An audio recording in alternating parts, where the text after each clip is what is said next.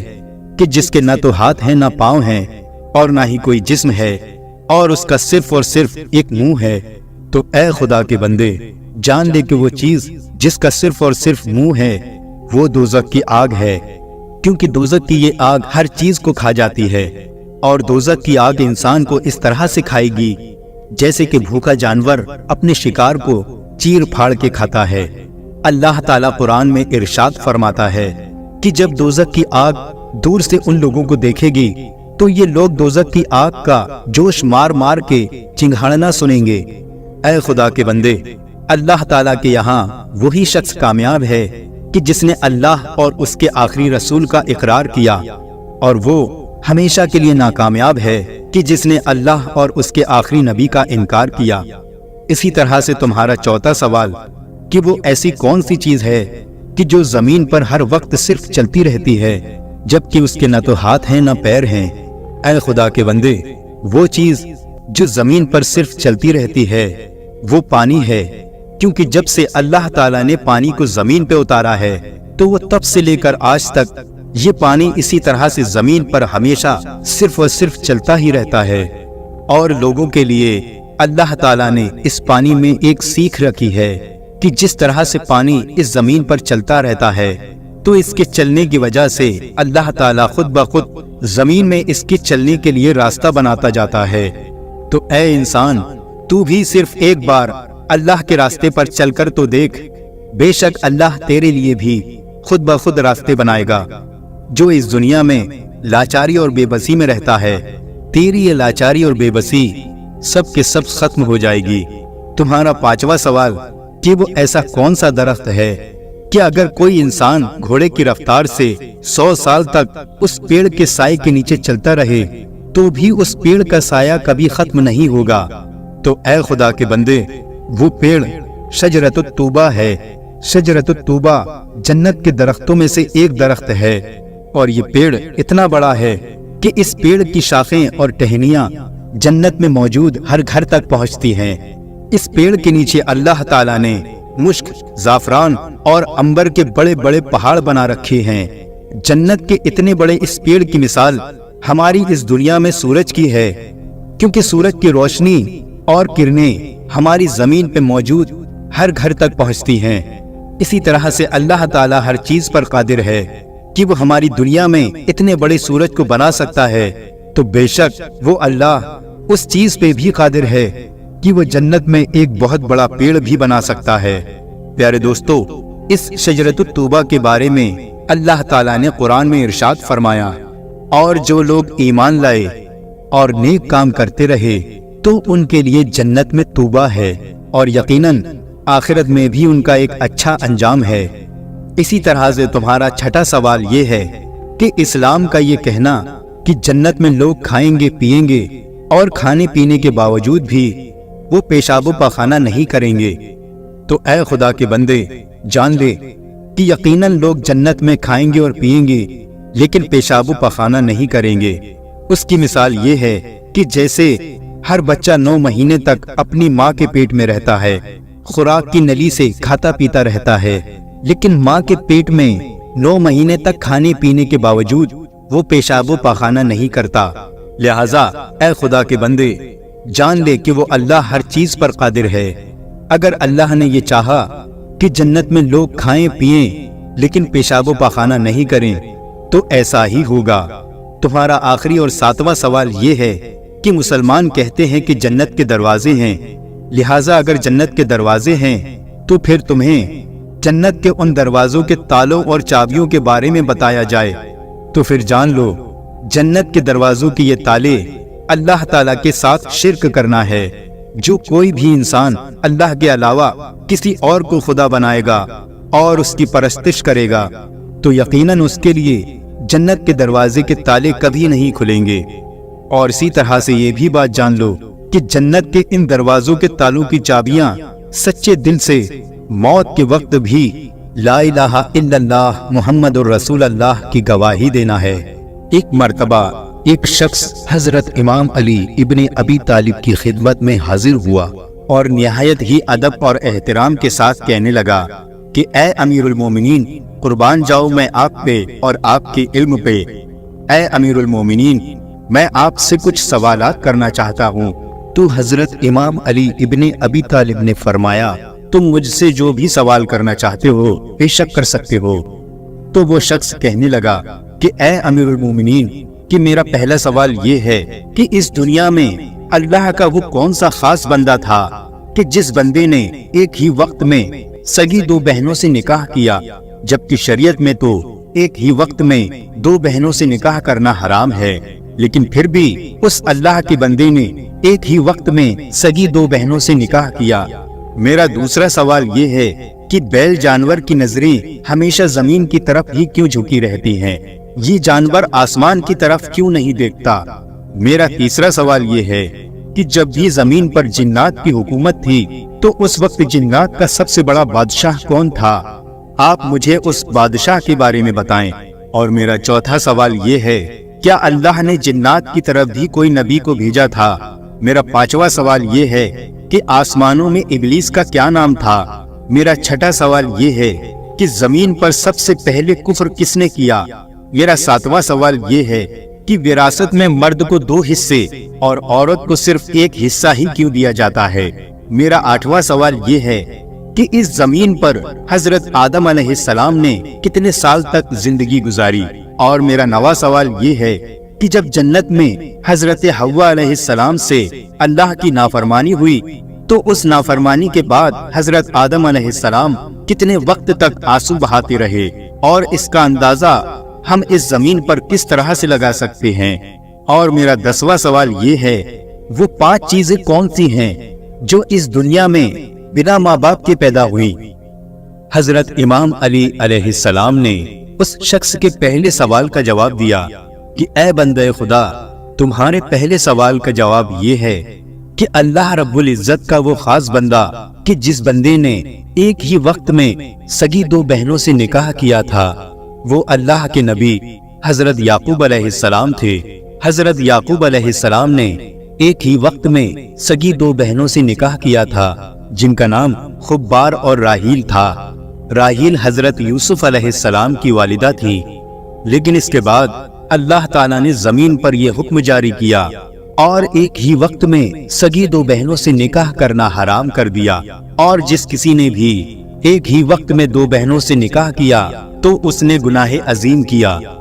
تمہارے دوسرے سوال کا جواب یہ ہے کہ بیل جانور کی نظریں ہمیشہ زمین کی طرف کیوں جھکی رہتی ہیں؟ تو اے بندے خدا، جب موسیٰ علیہ السلام کی قوم نے اللہ سے انکار کیا اور اللہ کے نبی حضرت موسیٰ علیہ السلام پر ایمان نہ لائے تو اس قوم کے لوگ حضرت موسیٰ علیہ السلام کو دکھانے کے لیے کہ ہمارے پاس بھی الگ ایک خدا ہے، وہ مختلف اور الگ الگ جانوروں کی پوجا کرنے لگے، ان کی عبادت کرنے لگے اور ان جانوروں کو اپنا خدا ماننے لگے۔ بڑے ہی افسوس کی بات ہے کہ اس وقت کے انسانوں نے اس زمین و آسمان اور اس کائنات کے اصل خدا کے ہوتے ہوئے ان جانوروں کی عبادت کرنے لگے، لیکن اللہ تعالیٰ نے اس جانور کے اندر اتنی حیا رکھی کہ اس جانور نے حیا کے مارے آج تک آسمان کی طرف رخ نہیں کیا، اور وہ جانور کہتا ہے کہ اے میرے پروردگار، تیرے بندوں نے تیری جگہ پر میرے جیسے بے زبان جانور کو اپنا خدا بنا لیا۔ اے میرے اللہ، انسانوں کی اس غلطی کی وجہ سے میری غیرت مجھے یہ گوارا نہیں کرتی کہ میں اتنے عظیم رب کائنات کی طرف منہ اٹھا کر دیکھوں۔ یہی وجہ ہے کہ بیل شرم کے مارے آسمان کی طرف نہیں دیکھتا۔ تمہارے تیسرے سوال کا جواب یہ ہے کہ وہ جن جو قوم جنات کا سب سے بڑا بادشاہ تھا اس کا نام شومان تھا، اور اللہ رب العزت نے اس جن کو آگ کے بھڑکتے ہوئے شعلوں سے پیدا کیا تھا، اور اسی طرح سے اللہ تعالیٰ نے قوم جنات کی طرف اپنے نبی حضرت یوسف علیہ السلام کو بھیجا، لیکن قوم جنات نے اللہ کے نبی کی توہین کی اور انہیں بے دردی سے قتل کر دیا۔ اور اے بندے خدا، تیرے چھٹویں سوال کا جواب یہ ہے کہ آسمانوں میں ابلیس کا نام عزازیل تھا، جبکہ نچلے آسمانوں میں اس مردود کا نام حارث تھا، اور وہ ابلیس ہی تھا کہ جس نے زمین میں سب سے پہلے گناہ کیا۔ جب اللہ تعالیٰ نے آدم علیہ السلام کو سجدہ کرنے کا حکم دیا تو سارے فرشتوں نے آدم علیہ السلام کو سجدہ کیا، لیکن ابلیس نے سجدہ کرنے سے انکار کر دیا۔ تمہارے 7ویں سوال کا جواب یہ ہے کہ وراثت میں مرد کو 2 حصے اور عورت کو 1 حصہ اس لیے دیا جاتا ہے کہ جب اللہ تعالیٰ نے حضرت آدم علیہ السلام اور حوا علیہ السلام کے لیے جنت کو بنایا تو اس وقت جنت میں صرف 3 دانے تھے۔ ان 3 دانوں میں سے حضرت حوا علیہ السلام نے 1 دانہ کھا لیا اور باقی کے 2 دانے حضرت آدم علیہ السلام نے کھا لیے۔ بس اسی دن سے اللہ تعالیٰ نے طے کیا کہ وراثت میں مرد کو 2 حصے اور عورت کو 1 حصہ دیا جائے گا، اور اسی طرح سے حضرت آدم علیہ السلام نے زمین پر تقریباً 930 سال کی زندگی گزاری، اور جب حضرت بی بی حوا علیہ السلام سے اللہ کی نافرمانی ہوئی تو اس نافرمانی کے بعد حضرت آدم علیہ السلام 100 سال تک روتے رہے، اور آدم علیہ السلام اس قدر روئے کہ آپ کی دائیں آنکھ سے اتنے آنسو نکلے کہ جتنا پانی دریائے دجلہ میں بہتا ہے، اور بائیں آنکھ سے اتنے آنسو نکلے کہ جتنا پانی دریائے فرات سے نکلتا ہے۔ اور تیرا 10واں سوال، وہ چیزیں جو بنا ماں باپ کے پیدا ہوئی، ان میں نمبر 1 حضرت آدم علیہ السلام، دوسری حضرت حوا علیہ السلام، تیسری حضرت اسماعیل علیہ السلام کی قربانی کے وقت اللہ کی طرف سے بھیجا گیا وہ دمبا، چوتھی حضرت صالح علیہ السلام کی اونٹنی، اور وہ 5ویں چیز حضرت موسیٰ علیہ السلام کا عصا ہے۔ پیارے دوستو، غور کرنے والی بات یہ ہے کہ حضرت آدم علیہ السلام صرف ایک غلطی پر اللہ کے ڈر کی وجہ سے روتے رہے، لیکن یہ آدم کی اولاد 100 گناہ کرنے پر بھی اللہ کے عذاب سے نہیں ڈرتی۔ لیکن بہت ہی جلد ایک وقت ایسا آئے گا کہ جب آدم کی یہ اولاد تڑپ تڑپ کر اللہ سے معافی مانگے گی، لیکن اللہ اسے معاف نہیں کرے گا۔ پیارے دوستو، ہم سب کو اللہ کا خوف اپنے دل میں رکھنا چاہیے، اور گناہوں سے بچنا چاہیے، اور گناہوں کی توبہ کرنا چاہیے، کیونکہ آنکھ بند ہونے کے بعد توبہ قبول نہیں ہوگی۔ تو دوستو، یہ تھے چند واقعات حضرت علی مرتضیٰ رضی اللہ تعالیٰ عنہ کے۔ دوستو، اگر ویڈیو پسند آیا ہو تو اسے لائک کریں، کمنٹ کریں اور شیئر کریں، اور اسی طرح کے سچے اور دلچسپ واقعات سننے کے لیے ہمارے چینل کو سبسکرائب کریں۔ السلام علیکم ورحمۃ اللہ وبرکاتہ۔